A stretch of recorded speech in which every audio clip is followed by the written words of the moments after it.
like I would like to start by asking you, when you think about Karbala, okay, when you hear Karbala for the first time, so what's the thing which comes in your mind? What's the biggest thing you learned from Karbala? The biggest thing I learned from Karbala, I think Karbala is always a message of sacrifice for me, right? When I think about Karbala, Karbala is representative for me of the struggle and the battle between the forces of light and the forces of darkness. Now, the battle between the forces of light and the forces of darkness is such a battle that it transcends time and place.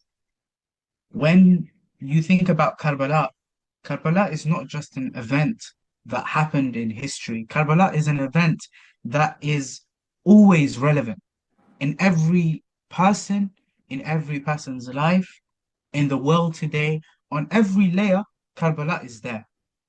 What do I mean by that? What I mean is that when you think about this call of Imam al-Hussein alayhi salam on Karbala, and this is when you say Karbala, this is what comes to my mind straight away. What comes to my mind is Imam Hussein alayhi salam saying, "Hal min nasirin yansurun?" Is there any helper that can help us? Right? So when we think about this call of Imam Hussein, there's so many different ways in which this can be answered, this call, right? Because a lot of the time people think about this militarily, they think about it as something that, you have to get up and you have to fight, right? But it captures so many more dimensions than that alone. It captures a philosophical dimension. It captures a social dimension. All of these things are aspects in which there is a battle between light and darkness. And for me, Karbala represents all of those kind of different aspects. And all of those different aspects are the things in which you can be a Nasir to Imam Hussein alayhi salam, even through your kind of social um kind of efforts, your efforts to be able to revive the theology of Ahlul Bayt, your efforts to revive the fiqh of Ahlul Bayt. All of these things are a struggle that are actually granting Nusra to Imam al-Hussein alayhi salam. So for me, I think Karbala has to be a philosophy that we live by, right? And there's a lot of times where you can feel yourself struggling, right? So I don't know how it is for yourself. For example, for myself, I was doing Jum'ah nights, right? As a podcast. Jum'ah nights was a podcast that Alhamdulillah, it was a very good bit of service that I could do, but it also used to take time, right? It takes time out of my family time. I have to work around my work schedule. I have to work around my family. All of these kinds of things were obstacles as well in being able to present the podcast. But at those moments, you feel like, you know what? Why am I doing the podcast? You feel like, you know what, I can give more time to my work. I can give more time to my family. But it's at that point that you understand that this is sacrifice. This is your jihad. Like this is your kind of your struggle that you have to be able to serve whatever it takes. You need to make sure that you focus on your work as well, focus on your family time, and also focus on this. This is also a priority, right? Because being able to put out the theology of Ahlul Bayt alayhim salam and stuff, that in itself is a struggle. That in itself, there's a battlefield of theology, right? There are so many different groups nowadays, different deviant groups, and different people saying different things, right? It is at this point that it is a responsibility of anybody that can to make sure that the Ahlul Bayt's words are on top. There's nothing on top of the words of the Ahlul Bayt. So that in itself is a struggle and a jihad. So that's my kind of understanding of Karbala, because in those moments when I feel like I can no longer, afford or have the time to do this service. When you think back to the sacrifice of Aba Abdillah Hussain, all of your problems they look like, you've got nothing wrong with your life. You've got all the time in the world. You've got everything to give to this cause and to the cause of Imam al-Hussein alayhi salam. So that's my kind of understanding of Karbala, that it inspires me. It gives me the energy when I'm like you could say like a phone, yeah, running out of charge. When I'm on like 3%, yeah, my charging is the Azat of Imam Hussein. Thinking about Karbala, that takes me back to 100 for another year until I need to go back to charge the, you know? So that's my kind of, understanding of Karbala. How about yourself? Yeah, Karbala, Habibi, I'm telling you, this year, Alhamdulillah, I had the chance to visit during Arba'een, as I previously mentioned to you. I'm telling you, I was so tired and everything, but then the first glance I had on the shrine, the glance you have at the shrine, it makes everything go away, and It's then, magical. yeah, it's just magical, Did yeah. you And then did you when you do visit did you do the walk? no, I couldn't do the work this year, inshallah, till next year, Okay, Habib. Yeah. inshallah. So, inshallah. So, when you go inside the shrine, and then I want to tell you, when I go to the shrine of the Haram of Mala Abbas, I feel that, there's someone for me, there's, like someone who's elder to me, someone who has his, presence over me. I can honestly tell him anything. I can tell him all my problems. Yeah, yeah, Honestly, me, like, every day I would visit his shrine 2 to 3 times, like anyhow. And then I would go, I would do the ziyarah, I would sit there, and it would be so peaceful to me, honestly. And then, a thing I would like to talk about, honestly, is the relation Imam Hussain alayhi salam had with Mala Abbas alayhi salam. This is a thing, whenever I think about this thing, I have another relation in my mind. The relation Imam Ali alayhi salam had with Rasulullah. So there are so many similarities, Ahsant. Habibi. There are so many Yeah, similarities. With Rasulullah, like when Imam Ali alayhi salam was born, he hadn't opened his eyes until Rasulullah came and took him in his arms.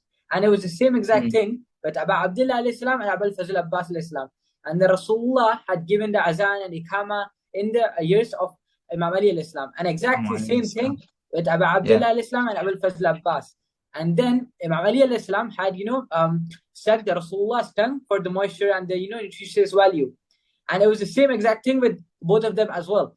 And then the role they yeah, played, Abul Fazl Abbas alayhi salam was the protector, the back yeah. of Imam Hussain alayhi salam. And the same exact thing with Rasulullah and Imam Ali alayhi salam. And Imam Ali alayhi salam himself said that, "Oh Abbas, you are my son, and Hassan and Hussain are the son of Rasulullah," which Mm. itself shows that Abbas plays the role of Imam Ali in Hussein's life. So, like, Mm. just like Rasulullah had Imam Ali alayhi salam, the same exact way Imam Imam Hussain Hussein had had Mullah that. Abbas.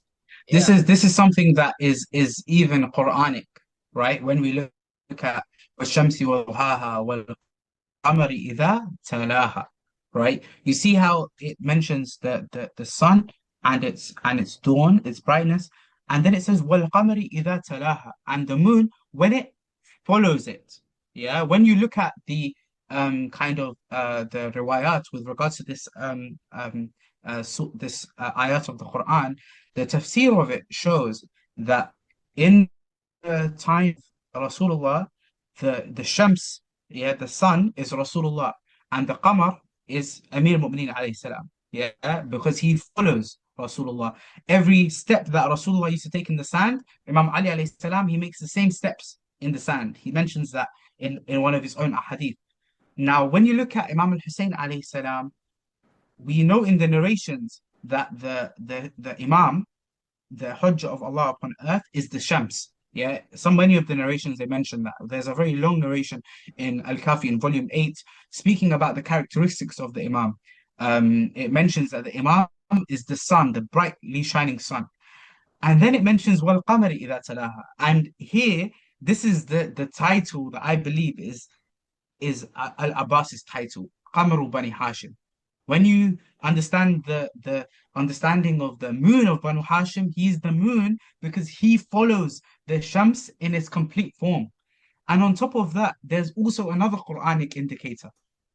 Why, when you see, for example, in the event of Mubahila, Mm. it says وَأَنفُسَنَا وَأَنفُسَكُمْ, right? Ourselves and yourselves. And in the ayah of the Quran, the nafs of Rasulullah is Amir al-Mu'mineen. Yeah. On the day of Ashura, when Al-Abbas he is mounting his horse, Imam Hussein says to him, Irkab binafs ant. He says, mount onto your horse, may my soul be sacrificed for you. Imam al-Hussein is saying, may my soul be sacrificed for you. اركب بنفسي أنت. And what we understand from the other narrations of Ahlul Bayt, for example, there's narration of Imam al-Rida alayhi salam. Imam al-Rida, one of the companions, he goes to him and he says to Imam al-Rida, he says, Ya Imam, what is my position in your heart? Your Imam al-Rida, I'm one of your Shia. What is my position in your heart? Imam al-Rida responds to him and he says, whatever my position is in your heart, know that you have the same position in my heart. Yeah, this is a principle. So imagine if Imam al-Hussein alayhi salam, he is saying, Irkab bi nafsi ant. He's saying, ride out and may my soul be sacrificed for you. That is the level of Al-Abbas in the soul of Imam al-Hussein. So the soul of Al-Abbas also has the same reverence for Imam al-Hussein. So what does that show you? It shows you that it's one soul. It shows you that it's one nafs. So the nafs of Imam al-Hussein is Al-Abbas, and the nafs of Rasulullah is Imam Ali alayhi salam.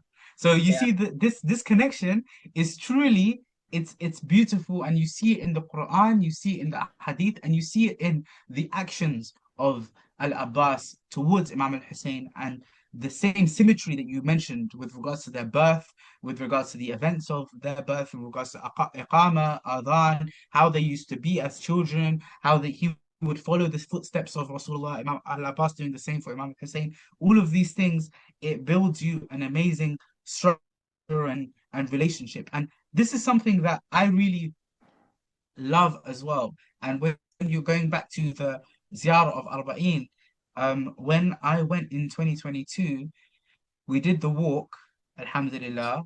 And as we were coming up to Karbala, the first Quba that you see, the first dome you see, is not of Imam al-Hussein. You see Hazrat Abbas's dome first. And a lot of the ulama, actually, some of the contemporary ulama, what they say is that it is from etiquette, it is from adab to actually go and do the ziyarah of Al-Abbas first, and then go to do the ziyarah of Imam And I al-Hussein. think there's a hadith also where Imam Hussein says that before me, go to the ziyarah of Abul Fadhl Abbas. Okay, yeah, I haven't come across a hadith in that manner, but also I've seen many of the scholars recommend this, and the reason that they give is that they say that Al-Abbas, he is the bab, he is the gate towards Imam Hussein. So when you enter, the same way that Imam Ali alayhi salam is the bab of the Madinatul Ilm and Rasulullah is Madinatul Ilm, Al-Abbas is the bab to Imam al-Hussein. So it's adab that you go through the bab and then you go to the ziyarah of Imam al-Hussein alayhi salam. You see the parallel as well with, for example, say the Ma'suma and Imam al-Rida alayhi salam. It's the same kind of thing that you should go to do the ziyarah in Qum first and then in Mashhad. So this kind of adab is also very, very interesting. And it's like you said as well, when you go to Al-Abbas, I think the feeling is one of comfort, because you know that the level, the loyalty that this man represents is a loyalty towards the Imam of his time, for to all of the Shia. When you go there, you feel safe. You feel like this individual, like he's there to respond to everything that I want from him. Yeah, and to give me something that is priceless. That's genuinely how it feels. Because when I went as well, unfortunately, so that there's the Darih on the main floor of Yeah. the shrine. For Al Abbas's shrine, I was actually able to touch the Darih, Okay, yeah, mashallah. during Arba'een. For Imam Al Hussein, I wasn't able to in on the main floor. Um, Obviously after I went downstairs and there is the Shabak, there's the Yeah, yeah. thing for the grave of Imam Al Hussein, I was able to make my dua there properly as well and hold on to the Darih or whatever. But on the main floor, I was able to touch Hazrat Abbas, and that too with the help of somebody. Yeah, it was really interesting because I was reaching out and there was a brother that was right holding on to the Darih of Al Abbas, and he saw my hand and he literally grabbed my hand and he just pulled me towards the Darih. So it was like, to me, that kind of act of kindness from that brother as well, it represented to me the kindness of Abul Fadl, because it was that support that I needed in order to reach Al Abbas. And I felt like he was calling me. He wanted for me to be able to hold the Zarih and speak to him personally. So that was an amazing experience. And yeah, the relationship between these two is truly astounding. Yeah, that was a beautiful, your experience was really beautiful, Habibi. Like, they were helping you, and actually, they help you a lot. There are different types of people, bro. Some may help you, Yeah, some may actually push you away. So yeah, yeah, yeah. You yes, you can imagine that individual. He helped me. I'm sure he doesn't remember. yeah. I'm sure he. If you found him today, some random brother. If you found him today, he will not remember that someone to touch the dari. But I will never forget it because he helps me touch the dari. I'll never forget it, and that is the thing that is crazy. Because honestly, I remember that person. I'm like, you know what, Alhamdulillah, he helped me to reach the dari. So that was very important to me.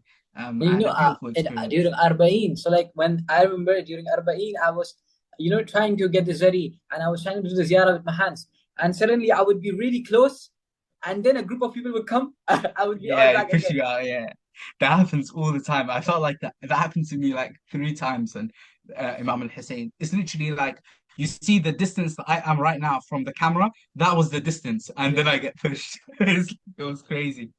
Yeah, You know, but yeah, Shay, Habibi, thank you so much, for your time and everything. This was a really beautiful session. And the relations we Jazakallah talked about, khair, Aba the Abdillah. Abbas and Imam Hussain alayhi salam and our experiences. Habibi, thank you so much for your time. Habibi, honored to be with you. Honestly, I've really enjoyed this conversation as well. Obviously, coming into it, I didn't know what to expect, but honestly, as soon as I got on the call with you, I felt so comfortable. I felt like I know you for many, many years. So, Alhamdulillah, Jazakallah khair al jazak. Thank you It's an so honor much. to have spoken with you, Yeah. and inshallah, Um, I hope that in the future we're able to work together as well and to serve the Imam of our time, inshallah, and to remember the Azat of Ahlul Bayt alayhi salam, to build a connection with Imam al-Hussein alayhi salam, to build a connection with the hadith of Al Muhammad alayhi salatu wasalam, and to serve the Imam of our time, Ajlallah ta'ala Faraj Shaykh. Thank you so much, brother. Any final advice for the young generation out there? How, yeah. Final advice for the youngsters and those people that are looking into religion is the advice of the Imams themselves, which is that you should tafaqahu fi din. You should search knowledge in the religion. And I give this advice to myself before I give it to anybody else. The Imams, they were very, very strict about this. They were mentioning بادروا أولادكم بالحديث قبل ما يسبقكم إليهم المرجع. That make sure that your children, they know the hadith of Ahlul Bayt alayhim salam before other deviant ideologies can take them away. تفقه في الدين, that if you should search for knowledge in the religion. If I was to see a youth from the Shia that was not seeking knowledge, I would strike him on the head. That's what Imam Sadiq alayhi salam says. So that is my advice, and truly is not my advice. I can only give the advice of the Imams alayhi salatu wasalam. They are our masters, and they are the individuals that we all aspire to follow their advice, inshallah ta'ala. Okay, thank you so much, brother. Thank you so much for your time again. May Allah bless you and may Allah increase your levels, inshallah ta'ala. I hope to Jazakumullah see khair, a lot more of your content, inshallah ta'ala, in the future. Thank you so much again. inshallah, May inshallah. Allah bless you. Habibi. جزاكم الله خير الجزاء bro. Take care. Wassalamu alaikum.